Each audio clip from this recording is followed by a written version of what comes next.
I can't believe a jet crashed into a fire truck and the people in the jet are the ones that died. That's crazy. But hey, what do I know? I'm not a pilot. Or dead. This is Moppish, a show about this week, but not for the week, and that will never get leaked because there's not enough viewers, so there's nothing to leak. The Supreme Court is hearing a case about whether or not mail in ballots that arrive after Election Day, even if they were mailed on time, should count in elections, and it's a stupid question. Of course they should. Feels like the Supreme Court has got to be tired of receiving cases like this. Imagine having made decisions in cases that forever made America a better place, and then you're given a case that's closely examining the postmark date on a ballot. Isn't the question they're really asking here is whether or not legally submitted votes should count or not?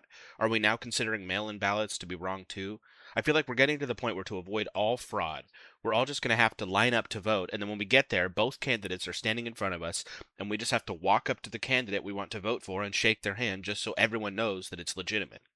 But a week later, some guy would post a video zooming in on one of the handshakes and say that he actually shook his hand in a weird way and it wasn't considered an actual handshake, therefore it wasn't legitimate, meaning the other candidate won, not to mention the scrutiny of the handshakes of any non-white person. I don't know what battle we were fighting, but it seems like cynicism won. The White House has erected a statue of Christopher Columbus for everyone to see. This is honestly just to own the libs. There's no good reason for doing this, and I feel like even Republicans don't even care that much about him anymore. Netflix is raising prices again, which, like, what the fuck, Netflix? Really? I didn't know they had three tiers. I thought they still had just two, but no. They've got ads, no ads, and premium with no ads. Premium is just 4K with no ads. What could a person possibly want to watch in 4K on Netflix? United Airlines updated its policies to include a line that requires passengers to wear headphones on flights and will ban them if they refuse to do so.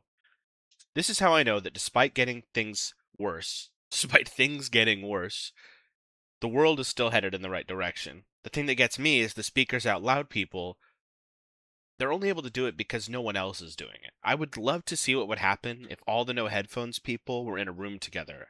I'm sure, ironically, that they would be telling each other to all get headphones so that they can be the ones with no headphones because no headphones doesn't work if more than one person isn't doing it. In any group of people, like a 20-foot radius, one person gets to have no headphones. Unless it's really low, but in general, I think the principle still applies. Sound off, I guess, if you want. Burger King announced a new AI for their employees that will remind them to say please and thank you when interacting with customers. I know I just said the world's getting better, but I don't know, because that's rough. I don't know if you've ever tried to have a conversation with someone while another person is talking to you, but it's very overwhelming and one party is going to end up getting ignored.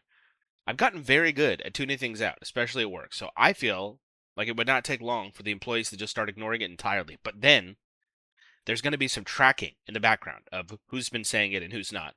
And you know, the person at the top of those charts will be your annoying white woman Christian coworker who's in her mid-20s but waiting for marriage to have sex with her boyfriend. This is getting too specific, but it's immediately who I thought of. If I ever yelled at you for singing Let It Go at full-throated volume during lunch rush while we were working at a cafeteria, I'm talking about you. And I hope to God that's only a signal to one person, because if not, we are fucked.